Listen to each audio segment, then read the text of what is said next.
So it's now sort of 8 o'clock. So time for this morning's talk. Continuing the instructions on meditation.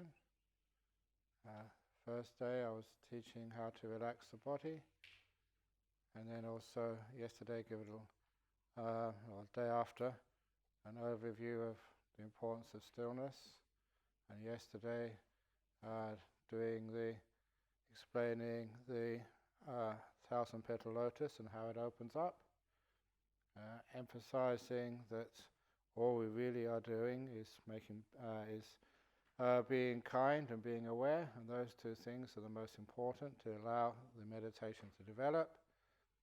And just to emphasizing that again, and just because some people ask, well, in that book, the basic method of meditation, and the elaboration of that in that book, Mindfulness, Bliss and Beyond, that there we talk about just stages of meditation. Stages of meditation are okay because that speaks the language which you are used to. But a long time ago I sort of named them, they're stages of letting go.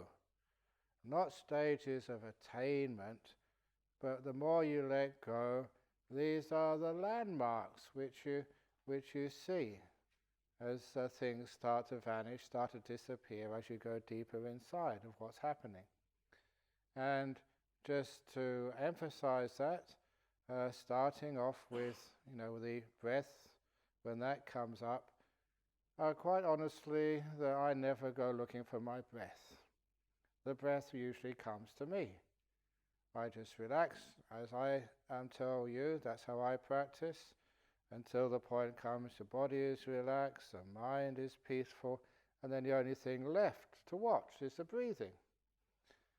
And there is a distinction there, because if you go looking for the breath, as soon as you notice the breath, it's actually uncomfortable. It's not a natural breath. You interfere with it. It's the nature of human beings that what we observe, we tend to interfere with. And this is the same when we watch the breath. It's a little bit unnatural, first of all. So, okay, that's not such a hindrance, but see if you can relax it so it becomes a natural breath, soft and peaceful, not hard. But the most important thing here is that if you go on to the breath too quickly in your meditation, you find you cannot maintain your awareness on the breath. It's just you're not ready for it. And even in Anapanasati Sutta, the Buddha said so much preparation needs to be done before you start watching your breath. And of course, preparation is important with everything we do. If you don't wash the vegetables before you cook them, then there are going to be all sorts of bugs on the surface. So if you don't prepare the mind before you watch the breath, you'll find, you can sort of watch the breath, but only with force, and then you wander off. Or if you do really put some force in the meditation, you watch the breath, you get headaches, you get tense because you're holding the breath, with too much effort. So instead of that, we learn just how to be with the breath. Now, why does the breath disappear from you? First, similarly this morning, that when you go back you have a free afternoon and you receive a call on your iPhone. It's an acquaintance of yours. Are you free this afternoon? Said, yes. Oh, great, come and have a cup of coffee. And we're going to go to my coffee shop because I like that coffee shop. I know you don't really like it, but you're going to my coffee shop because you're free this afternoon.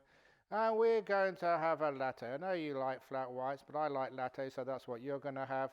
And a chocolate chip muffin, not a biscuit which you want. We're going to sit in the front because I like to be out on the street. And we're going to talk about politics. None of this stupid spirituality business, which is not really important in this world. The really important stuff, politics. And I've got about an hour, so we're going to sit there for an hour, okay? Now, if someone invites you for a cup of coffee, you've already accepted, and they tell you where you're going to go, what you're going to drink, what you're going to eat, where you're going to sit, what you're going to talk about, and for how long, what would your response be? You think, oh my God, what have I got myself into? I've got to get out of this somehow. Oh yeah, yes, I just remembered I do really have to go to the dentist this afternoon. I forgot about that. Maybe next time. Any excuse to get out. And so as soon to keep your precepts, as soon as she hangs up, you ring up your dentist, make an appointment, keep your precepts. And then straight afterwards, you receive another call from another friend. He said, "Oh, you feel this afternoon?" He said, "Oh, just made an appointment with my dentist." "Oh, that's a shame, because you've always been telling me about this coffee shop you really like, you know, where the what was it? I said short blacks or long creams, I don't know. They're so delicious. I've never had those before, but you say so much about them, so I want to try one. And you said those biscuits are just so amazing, so I like to try one of those as well. And I always like sitting in the front, but you said around the back is really nice. So let's sit around the back. And you always wanted to talk to me about your spirituality, about your Buddhism. You know, even though I'm a Catholic, I'm interested. And so what do you do when somebody wants to go in your coffee shop, try your coffee, what you like to eat, where you like to sit and talk about what interests you? What would you do? So he said, "Oh, I'm cancelling the dentist appointment. I'll see you there in 10 minutes. And when you go there, you find yourself spending all afternoon there, 3 or 4 hours, and you get late back home. Why? Because you're sitting with a friend who's kind to you, who doesn't tell you what to do, what to eat, for how long, where to sit. So what does that mean with meditation? Sometimes you tell your body and mind, right, no more sitting on the chairs, you sit on the floor. And not at the front, at the back, 'cause that's where I like you to sit. And we're going to sit here for 1 hour. You're not going to just watch what you want to watch. You're going to watch the breath, go in, go out. Just like telling you what you're going to eat, what you're going to drink, where you're going to sit, for how long. In fact, 1 hour. Not 55 minutes, not an hour and 5 minutes, 1 hour. You sit there. It's called control freak. No wonder your mind, oh, not her again. You know, telling me to sit down, watch my bloody breath. I'm not going to do this for her. And then, of course, it runs away. You've got a bad relationship with your body and mind. So what do? You tell your body and mind, "Hey, body, what do you want to do?" Yeah, you know, all these people sitting on chairs, they look really comfortable over there, those chairs. Well, let's give it a go. So, yeah, let's give it a try. And don't do breath meditation. Let's try this beautiful Emperor's Three Questions meditation. Now's the most important time. Whatever it is in front of you, whatever you're aware of, whatever it is, it's the most important. Don't try and get rid of it. Don't demean it, diminish it, stigmatize it, just because it's sleepiness. You know, that's not against the precepts. Let it be here. And be kind. So let's try that. Yeah, let's try that. And if your mind wants to do that, and you know that you sit there, and it's you're supposed to sit for 50 minutes or an hour, you end up sitting here all morning and missing your lunch. Because you're with a good friend instead of a control freak. That is why it's hard to get into this meditation retreat. Why there's always waiting lists. Why you've got to be really fast to get in here. Simply because, you're in a place of kindness and gentleness and acceptance, which means that people want to be here. So, when you're meditating, do you want to be here? If you do, you're at peace. And how do you want to be here? Whatever your mind wants to do, you work with your mind, you work with your body. It's really amazing how people's relationship with their body, always trying to change it, cure it, get rid of it, move it, improve it. Your body is good enough, so care for it. Your mind, always want to still it, make it wise, do all sorts of stuff with it, instead of actually being a good friend to your mind. If you're with a good friend, you just hang out together. And you relax because you're not trying to prove anything. Which means if you have that attitude towards your body and your mind, really good friend, that means peace comes very easily. And you can be with your breath. So, breath goes in, goes short. I don't care. You make up your own mind breath. Whatever you want to do, I'm with you. So have this wonderful attitude towards my breath. It's like a friend. It's like I hold its hand. It's like I have a teddy bear and I cuddle my breath. There you go, breath. Which means that it's easy to stay with the breath when you have a nice attitude towards it. Goes in, goes out. Isn't that beautiful, just with a nice friend, going in, going out, going nothing to do in the whole world, just being with your breath. I can do this all day, breathing in, breathing out, and sometimes you do it all day, being with your breath, nothing else to do, so let's hang out together. Now, so that's where you get those first two stages of meditation, which you put in the book, it's Anapanasati. It says sometimes breathing in, long, breathing out, long, breathing in, short, breathing out, short. That doesn't mean, okay, stage one, breathe in, long, come on, in, long, everybody. Okay, done that one. Now breathing in, short. Okay, done that one. Because what it means is that sometimes when you start breathing or watching your breath, sometimes just to make it interesting, for some people it's boring, just watching the breath. I mean, spend all day watching your breath, that must just really drive you insane. It doesn't, actually, quite the opposite. But to make it interesting, that's why I said the other day, we have these little Buddha with the breath, or shut up with the breath. Or the one I really like, there's a couple of Indonesians here. Breathing in, you say mati. Breathing out, pasti. Mati, pasti.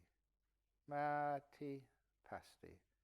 Which in English means, I will die, that's for sure.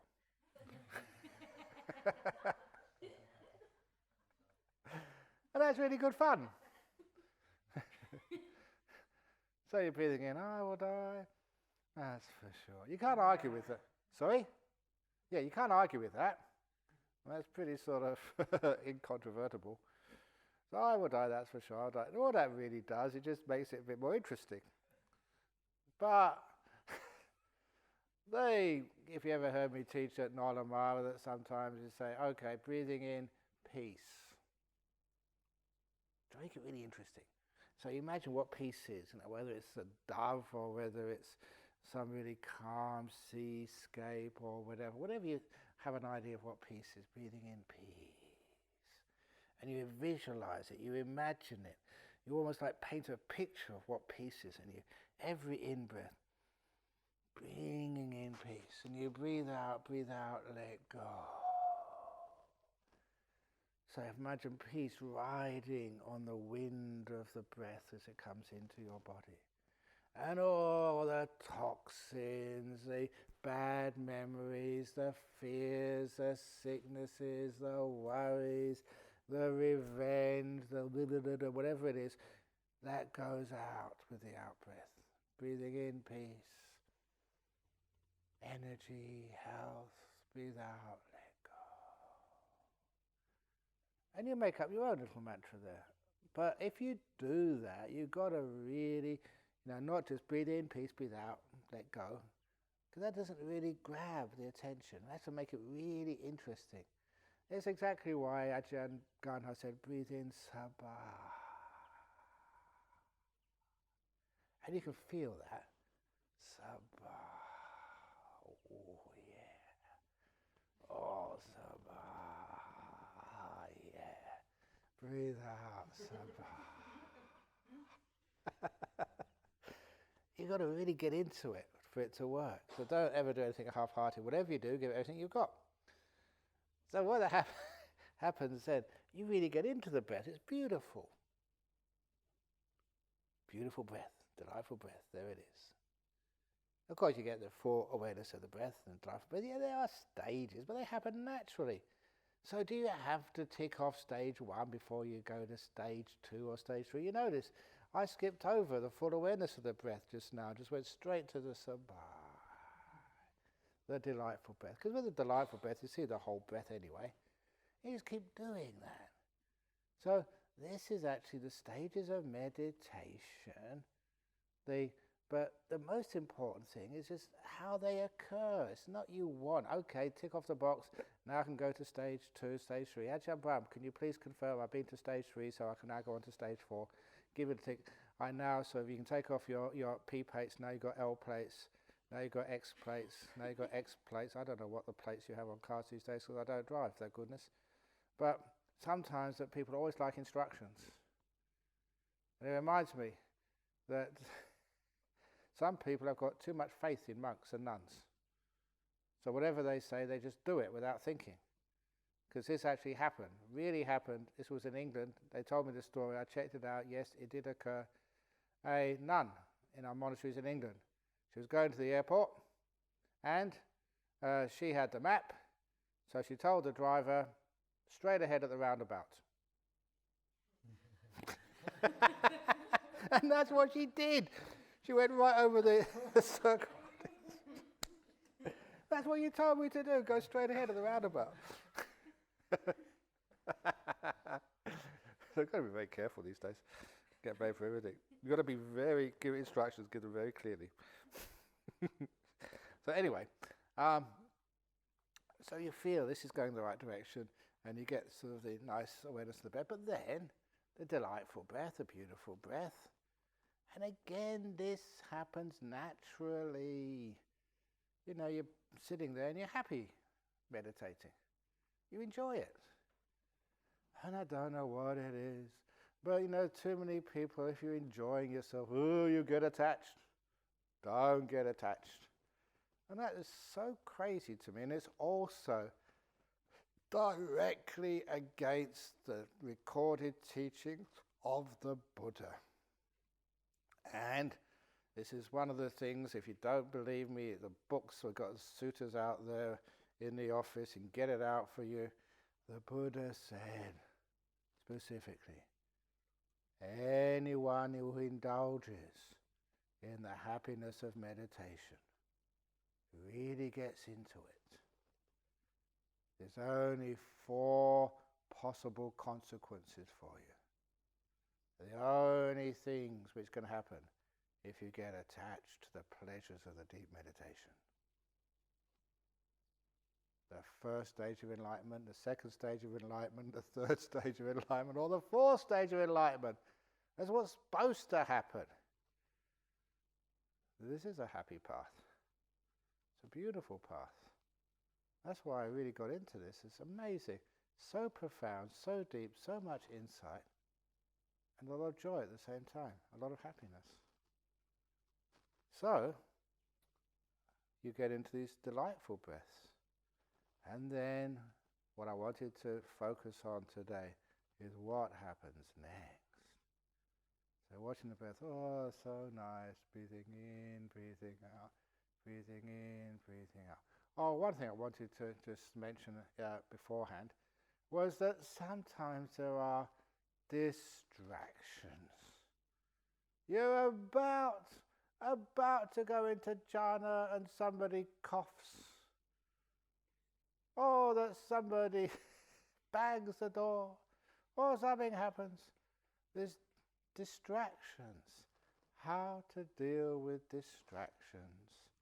Now this is a simile which I get from when I was in the aircraft and you had to watch the safety demonstration on the little screen in front of you on the back of the other seat.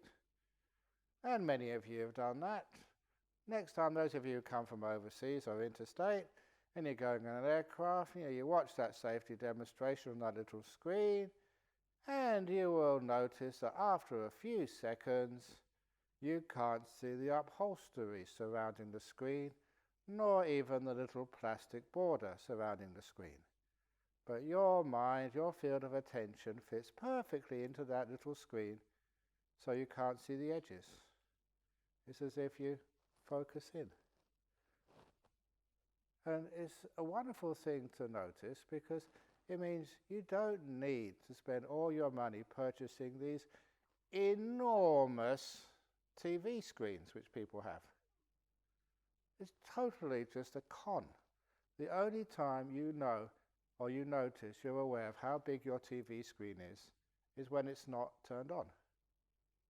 When it's turned on, you're watching a movie or a football match or whatever you're watching. Hopefully it's a recorded video of your favourite monk. But whatever you're watching, you will find your mind, vision, actually just fits just into the screen and how big or how small it is.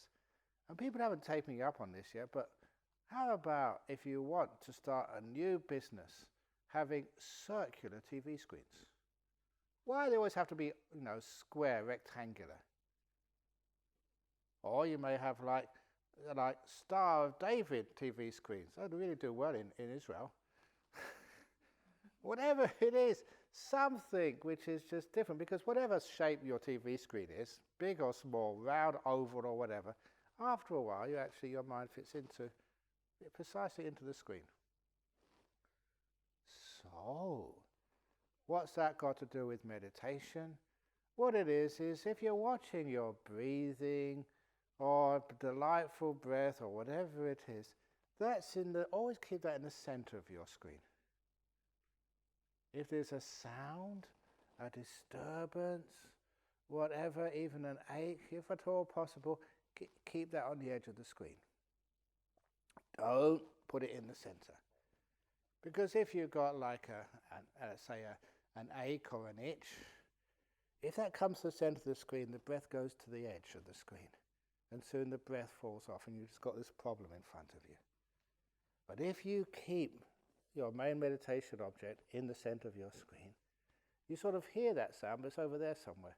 Yeah, you can feel that itch, but it's over there somewhere. It's not in the center.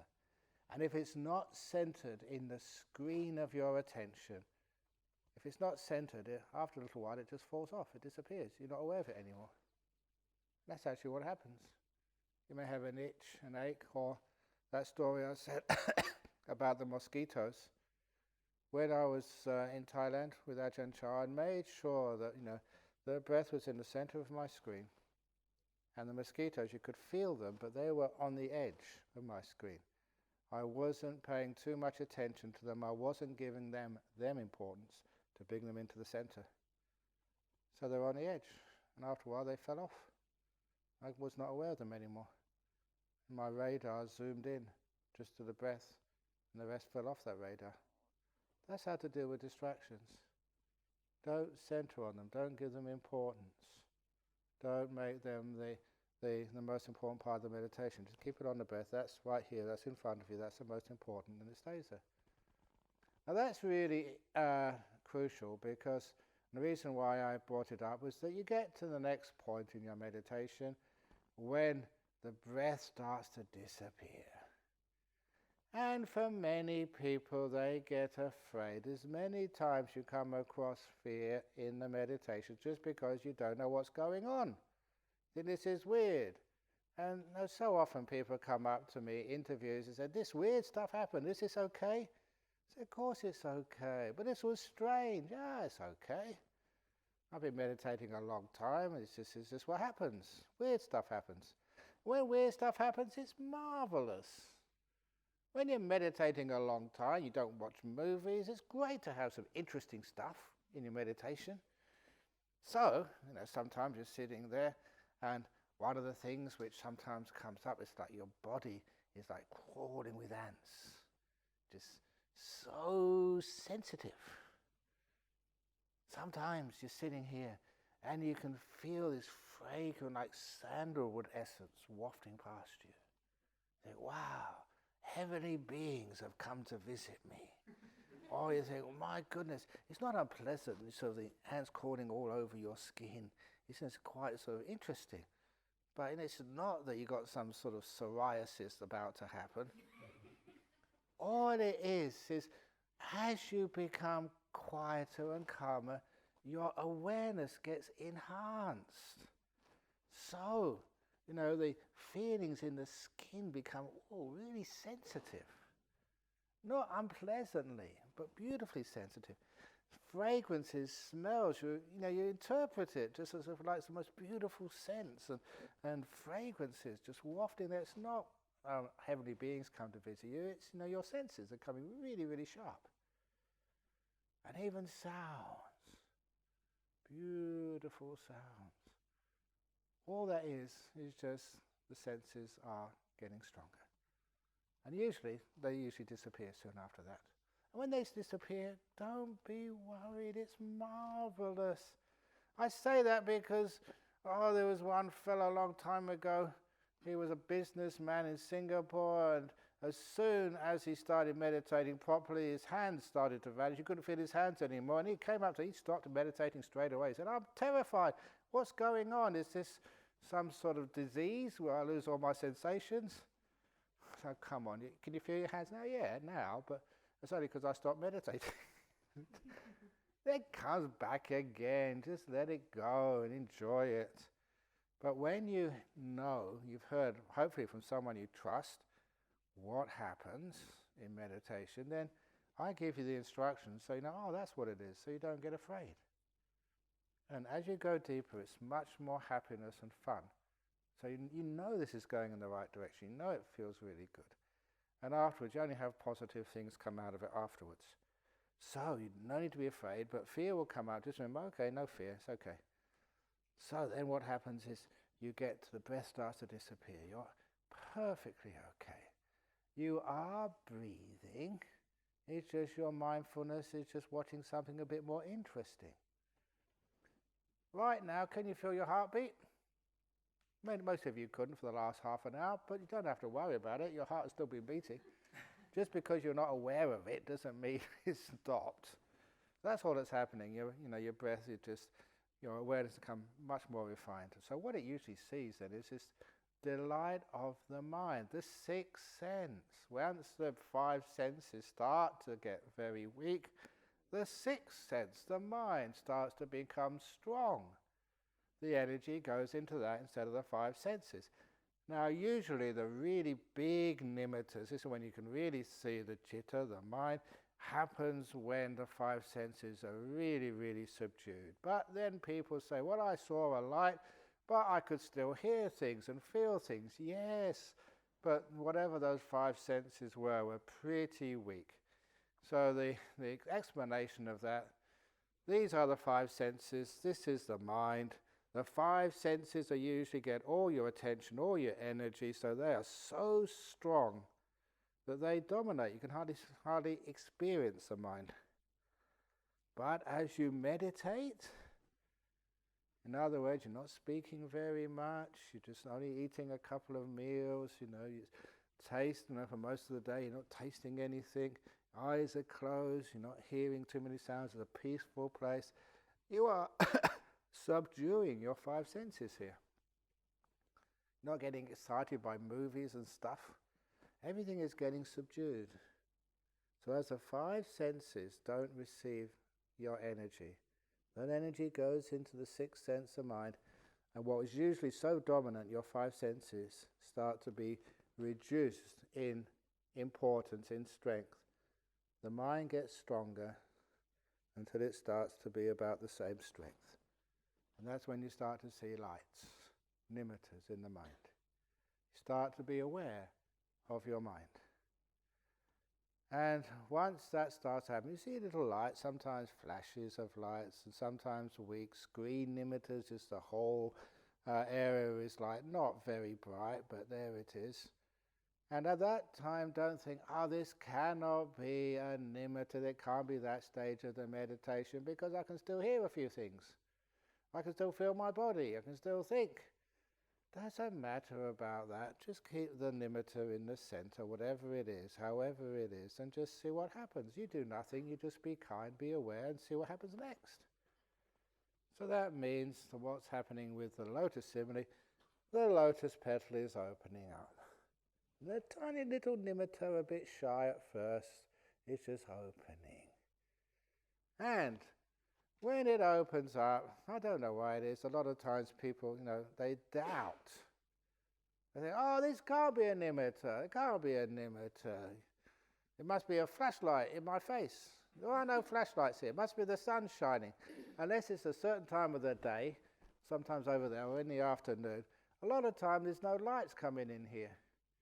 I know these lights, that was a compromise with the architect. He said you have to have some lights. And I said, why? Cinemas don't have lights, dance clubs don't have lights, they have artificial lights, but he insisted. So we still got some lights up there. But it's high up. If you're meditating down here, they're not shining into you. And if you have any doubts at all, you get the eye shades. Put them on. So sometimes people say, oh no, I couldn't have been an imitator. Get the eye shade on, and then you can still see that light. So it must be an imitator. It's mind-made. So this is the start of the nimittas. Interesting stuff. The breath has just vanished. Sometimes, the petal is opened up, but not fully yet. It's just half open. Just see what happens next. Don't force it. If a nimitta happens, it happens. If it doesn't, you go back to the delightful breath. That's good enough. And little by little, you start to see these beautiful lights. When they do, don't say, oh, I can't be attached to these. I've got to get rid of these, or I have to get them. Look, don't mess around like that. Just be kind. Be aware, that's all. So don't sort of start striving again, especially at that stage. Whatever happens, sometimes if you've got a sort of very active mind, those nimittas become active. It's like seeing a video in front of you.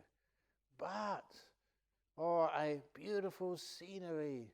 It doesn't matter. Sometimes that, again, you can have a nice little adventure, in that stage of meditation. Imagine yourself flying through the air or sinking into the ground. Oh, it's really common. I don't know why this happens. Sometimes people feel they're ballooning out. Or they're rising up into the air. Or all sorts of weird things are happening. They're not really happening. Sometimes people feel they're swaying backwards and forwards, and they're not. Let it happen. It's good fun. It's free entertainment which doesn't break your precepts. Okay. This one nimitta I had really good fun. You were just there and you're imagining there was this other, a rishi, and we were doing this psychic battle, in these nimittas. Zap, zap, zap, zap, zap. Really interesting, good fun. But that only lasts about 5 or 10 minutes and it sort of, your mind settles down. Or, it's not fantasies. It's much more real than that. But whatever it is, just let it happen. Or one time, for those of you who are really scared, a slight bit of fear, and that's what you watch. But you can overcome that fear. Because one day, meditating, and just really peaceful, and the breath disappeared, and the nimitta which I got right in front of me was a monster. Big bulgy eyes, red on the outside, almost like coming out of its sockets. Really angry. And its mouth was not ordinary teeth, it was fangs, dripping blood. And around its neck was sort of a necklace of small shrunken skulls. And as tongue was coming out, it was going,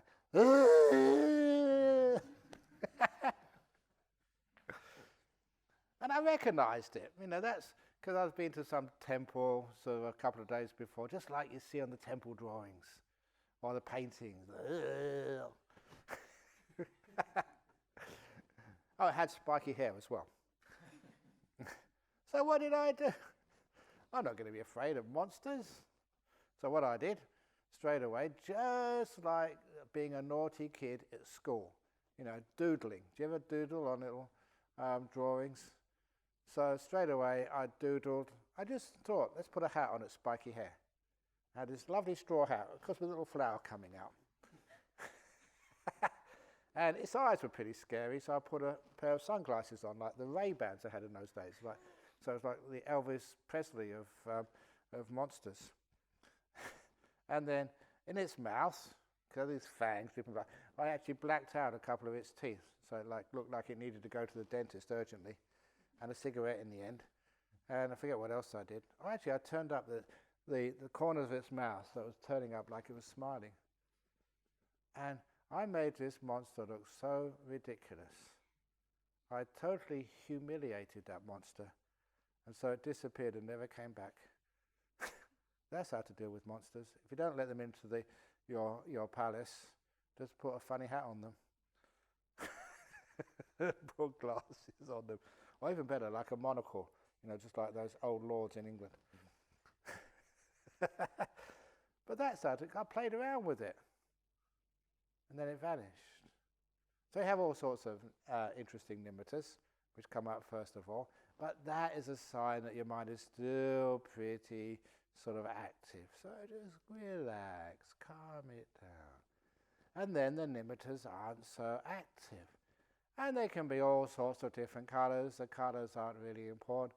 One time that one nimitta which was really important, and other people can probably relate to this, sometimes it was like a scenery. Sometimes people, or this time was like rolling hills and little river and trees, and very pleasant, but very complicated. So I don't know where I got these ideas from, but then, my goodness, they work. That I was attracted to one leaf which had a little dewdrop on the edge, which was sparkling. And so just I allowed my mind just to go to a little twinkle on the edge of the leaf on the tree.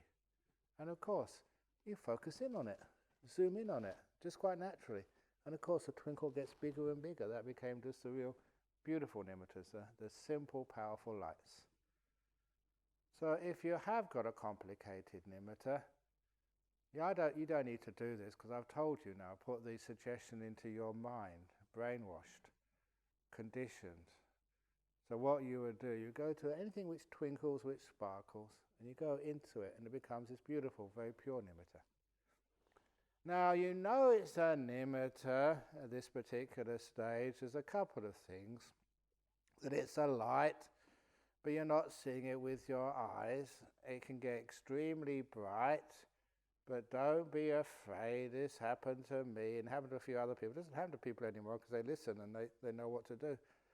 I thought it was so bright, I'm going to go blind, because it was like looking at the sun. But you're not looking at it with your eyes. This is a mind object, so you just let it be. You never go blind.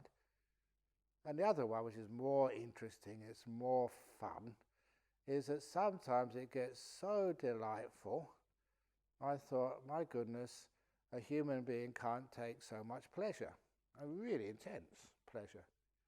But one insight I got through experience is there's no limit to the pleasure you can experience through these nimittas. I love saying things like that, because people say, you're supposed to be suffering, monks. Isn't that what a monk or a nun is? It's supposed to be abstinent, having a hard time, being ascetic. That's what people think, but the truth of the matter is why good, intelligent people, monks and nuns? Because we have access to a happiness which is way better than what you could know. And I'm introducing that to you now. So anyway, you get this incredible happiness. And the other thing is, if it's colours, the strange thing is, but it's very common, the colour which you see, you can recognise that's yellow, that's blue, or that's white, but it's not like any white you could see in this world. It's more white than white. That's the only way you could describe it. A really pure, deep blue, which is nothing like you can see in this world, but that's the only way you can describe it. And a good example of that, my character, by now. So a couple of years ago, I told all the monks about this. I was in my cave, and I got one of the weirdest nimittas I've ever had. It was a nimitta, again, very peaceful, breath disappearing, very happy, and then this image came up in my mind. It wasn't a monster. And it was very beautiful, very delightful, and it was yellow, and the yellows were just really incredibly deep. Just unworldly yellows. But the shape of it was instantly recognizable. And it was Garfield the cat. I was reading too many cartoons. Garfield the cat. And it was true, instantly recognisable. Of course, that wrecked my meditation. I burst out laughing. I reacted, because totally unexpected. But so, anyway, you've got to be quite advanced to get the Garfield nimitta. That's really, doesn't get you anywhere though. But anyway, but it was a real nimitta because of the incredible yellows and just the precision of the lines which made it look like a cat. Recognisable as well. But anyway, so what you do, this is that nimitta stage of meditation. What's happening, 5 senses are really disappearing, and the mind is just, the 6th sense is manifesting. But again, that the more you actually stay there, and you can't do anything here, you just have to let it happen. Ajahn Chah's simile, and I can never get past this one in its helpfulness and its simplicity. The still forest pool. Now that was got as the name of a book, but the original simile of the still forest pool, which I heard from Ajahn Chah's own mouth, was that in those days that monks would go wandering in Thailand, in the jungles, in the mountains, walking and just staying in solitude. So you could actually walk many, many places. And you'd always get something to eat the next day. Maybe not much, but enough to keep you going, on arms round. But we always try to get to either a river or a lake in the evening time, maybe mid-afternoon. Because if you're walking, through the jungles, and it's hot, you get really sweaty and dirty. And I think I did about 2 or 3 days once, and I couldn't find any water. And you felt just so dirty and just so yucky because, had nothing to wash, and also very thirsty as well. So, you find a river or a lake, you put your mosquito net umbrella sort of maybe about 10, 15, 20 meters away from the edge of the water. Then you bathe, you filter some water for drinking, and maybe wash a robe, and then you sort of set up for the night. That was used to be common practice. I did that. And Ajahn Chah said that when he was doing his walkabout, that called it tudong. It's actually the better word is the Pali word charika, the wandering monk. And so what he would do that, and then sometimes in the evening he'd keep his eyes open instead of closing them. Because when it came to the dusk, that's when the animals would come out to drink. And he said he would sit there in his mosquito net just watching the animals come out to play. And these were them way before the time of Nature Channel and National Geographic or whatever else it is. When people can have so much fun watching the antics of animals in the wild and they don't know you're watching them. So he would sit there with his eyes open and just watch them. But they would only come out if it was perfectly still. Because the animals would be far more afraid of human beings than human beings of animals. The same with the snake we have over here. The snake is far more afraid of you than you are of a snake. How many people are being killed by snakes? Very few. How many snakes are being killed by humans? Huge numbers. So that's why if you're very, very still, these animals come out, they don't harm you. And they just, you watch them play. It's really interesting. I never saw that when I was on the Tudanga or the Charika, but I remember in this hut in the north of Thailand, and the hot season, I put out some water for the birds because there's hardly any water around. And it only took a couple of days, and the birds found that little bowl of water, just like Bianca's put out for the snake. And it only took a couple of days, and the birds found it, and I would watch them through a little knothole in the wood of my hut in the afternoon. And it was fascinating, great enjoyment, because I would never expect this. This was in the north of Thailand, in the mountains, Medeng district, north of Chiang Mai. And there, after a few days, the birds, all different sizes and species, formed a queue. First come, first in. And they would queue up in a line. And it was just so cute. I'd never seen this in my life before. Big ones, small ones, all different species. And then the one would go in there, you've seen the birds, they wash, they flap around, drink a little bit, and just will do what they need to do, cool off, and then they fly away. And the next one would get in, all orderly and cute. But you'd wait long enough, and there'd be a bird who would just jump the queue. And all the other birds would get out of queue. They'd peck and beat up that sort of queue jumper until that queue jumper flew away. And then it was just so amazingly joyful to see them all go back in line again. All resume their place in the queue as they were before. And this was wilderness area, jungle, very close to the Burmese border. I've never seen this before. Even the birds knew how to organize themselves. So anyway, this is what Ajahn Chah used to do. He would actually watch them come out and play. But if they knew he was watching, then they would disappear. They would just go back into the bush. Even though they were hungry, the fear was too much for them. He said that was his simile for nimittas. You've got to sit very peaceful. If a nimitta comes out, it's like an animal coming out of the bushes to play by the still forest pool, your mind. But if you go, wow, what's that? Ah, frightened, they know. And the nimittas will run away again. So those of you who have flashing nimittas and then they run away again, that's what's happened. They come out to see and they know you're watching, so they go away again. You're not still enough. So you've got to learn how to sit there. And when the nimittas come, you just don't move. You don't say anything, you don't note.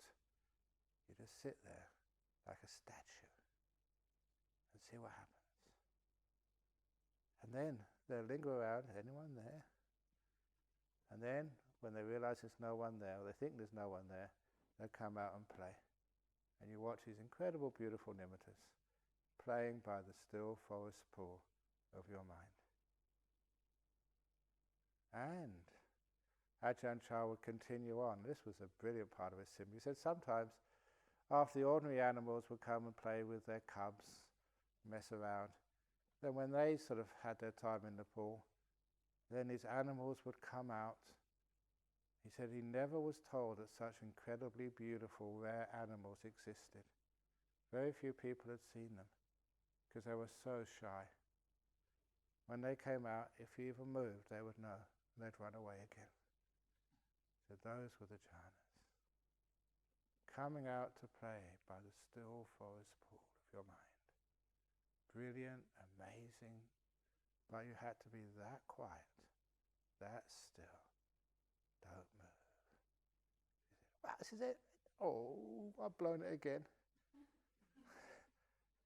And that is a beautiful simile which summarizes Sutta number 128 of the Majjhima Nikaya, the Upakalesa Sutta, a whole discourse of the Buddha about how to overcome the obstacles to the nimittas.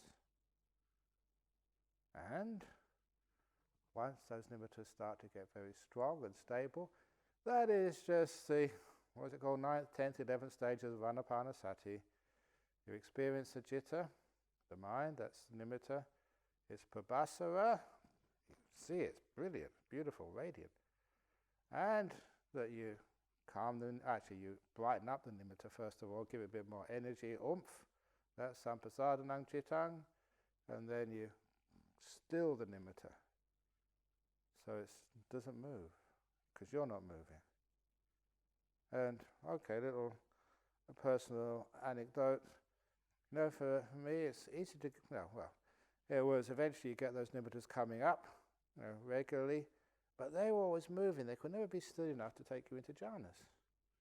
And I wondered, what's going on here? And it's just so difficult. And a very simple little insight, because that was the area you were sort of investigating. Why is my nimitta always shaking, moving around, never stable enough to really develop?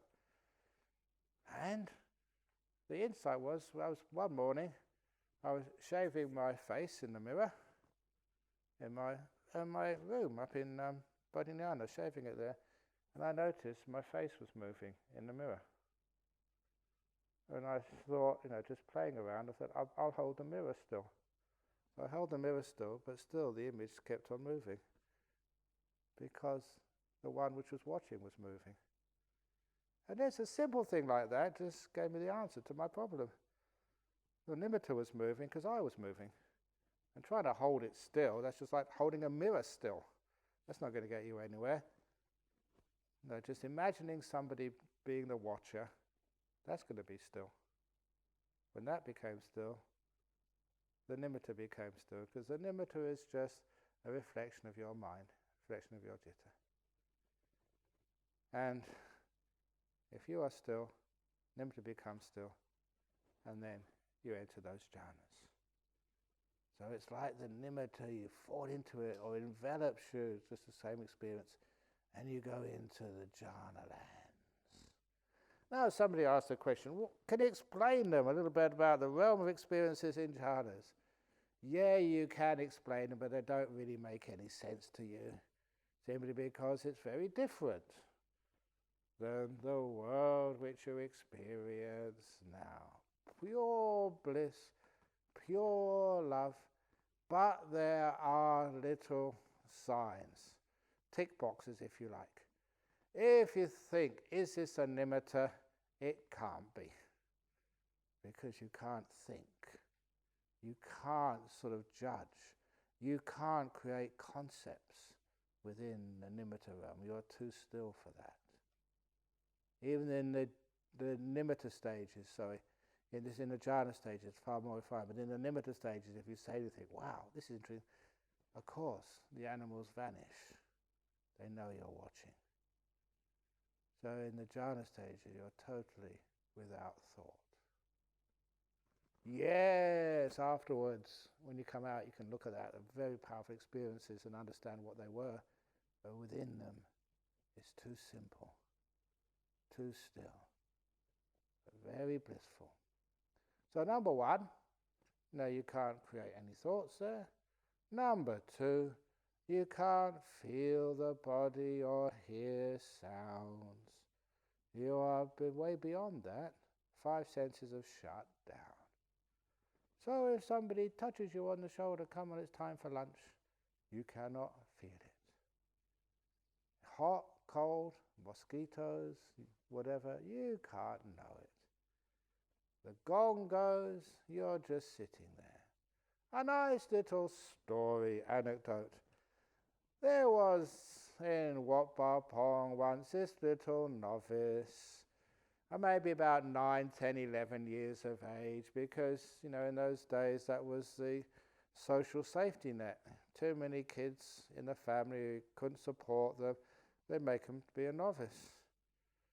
And so they get looked after. Usually when they get about 15, 16, 17, they just disrobe and just go out and get a nice life. And not a nice life as a monk, but just an ordinary life. They get a good education, a good moral background, and go to universities and just make something of their lives. And so this little novice was there, and Ajahn Chah was giving this talk, and he was going on and on and on, and on and on and on, starting at 7 p.m., 8 p.m., 9 p.m., 10 p.m., and it wasn't always really amazing Dhamma. It was, I was there at the time. Sometimes it was just really rubbish. And I say that with the greatest respect to my teacher, because every now and again, just like, when you're digging in the ground, mining, then you find a diamond or you find a bit of gold or something. It's worth it. Just for that, one little nugget of gold with about 3 hours of rubbish. But with this little novice, he was getting really tired. He said, look, I'm only a little fellow. It's okay for these monks. I'm only here because I've got no choice. These monks decided to become a monk.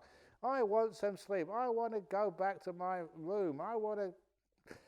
And he was just really getting negative. And then he started thinking, when is Ajahn Chah going to stop? When is he going to stop? When is he going to stop? When is he going to stop? When is he going to stop? Apparently, the kids these days say, when are we there yet, Mum? Are we there yet? Are we there yet? Are we there yet? Are we there yet? And so this is what he was saying, is when is he going to stop? When is he going to stop? When is he going to stop?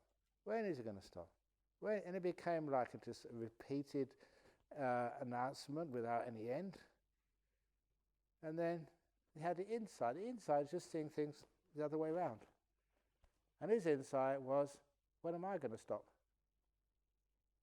And this little novice stopped. So that's what he told us afterwards, what happened. He was thinking, when am I going to stop? When is Ajahn Chah going to stop? When is Ajahn Chah going to stop? And then he thought, when am I going to stop? And he stopped. Because when he opened his eyes, it was early in the morning. The sun was up. The monks had gone off for alms round. And he'd been sitting there for hours. He hadn't heard, the ring of the bell, the chanting, or the monks get up and go to bed.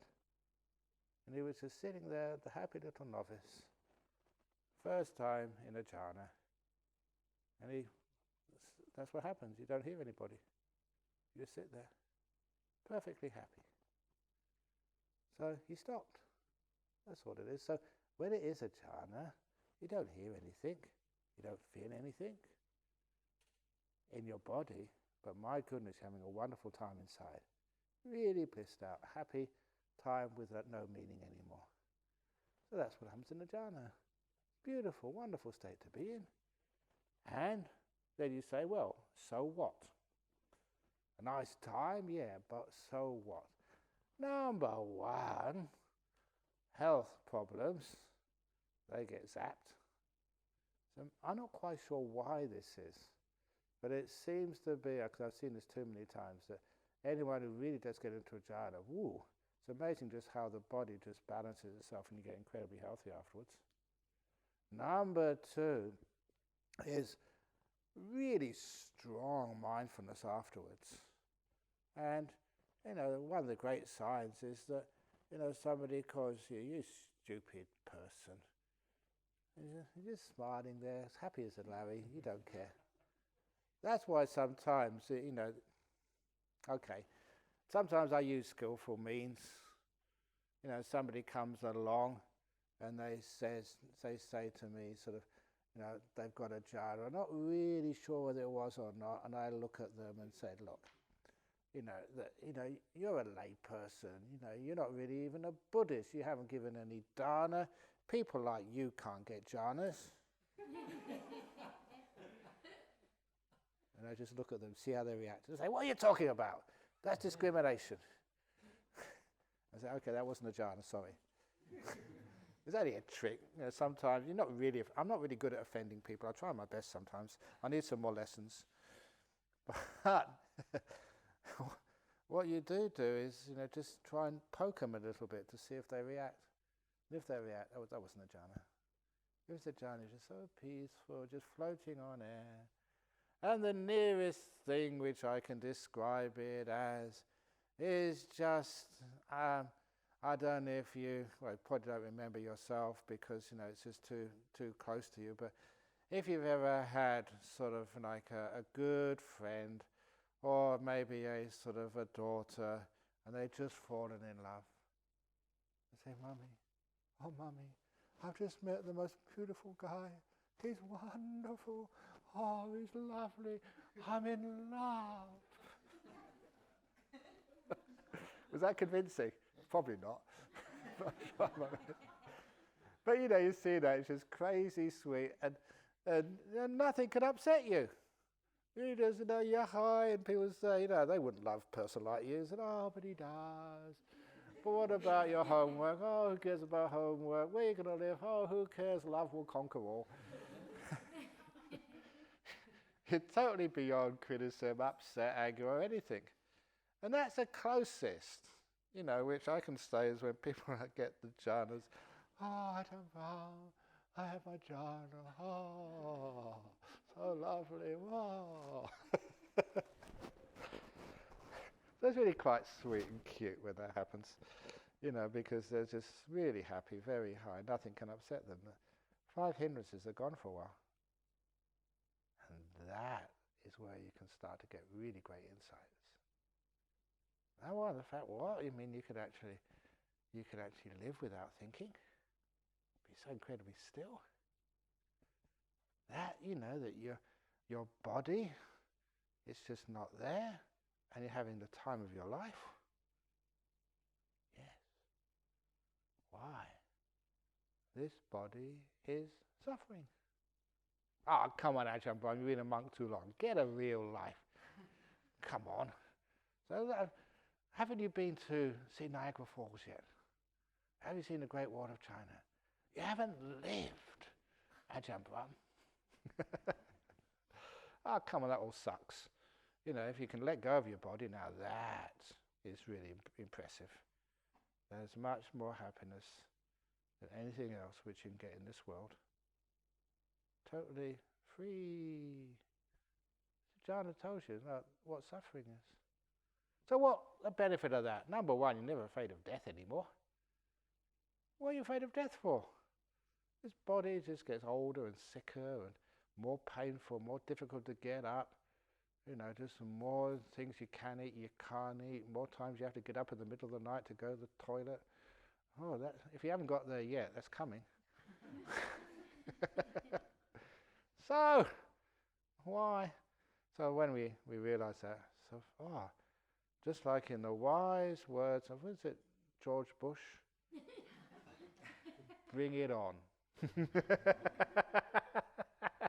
It was, I don't know. He said, who said that? Bring it on. Nike. No, that's Nike is, what Nike is, just do it.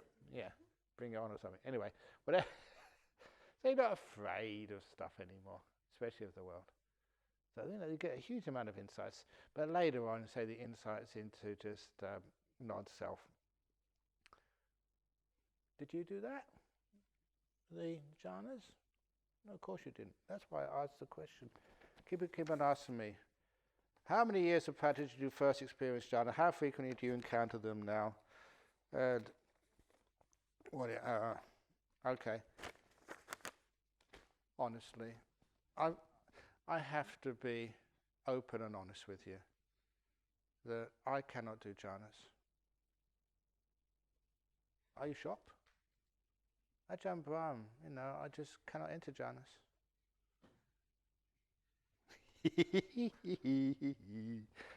So if you haven't heard this before, it's not just playing around with it. There's an important message here. Ajahn Brahm, I have to vanish first of all. I disappear. No will, no me, no self, no ego. When I disappear, get out of the way, let it happen, then the jhanas occur. But I don't do them. That is important for you to understand. Because some of you had deep experiences, they could have been jhanas, but they were close, and you want them back again. I want, because they're powerful experiences, they're really pure and beautiful. Wow. You cannot get them back. You cannot make them happen. You've got to let go, get out of the way, abandon, renounce, and then they happen. So this is an important point for those who experience jhana somehow or other, sometimes just by mistake.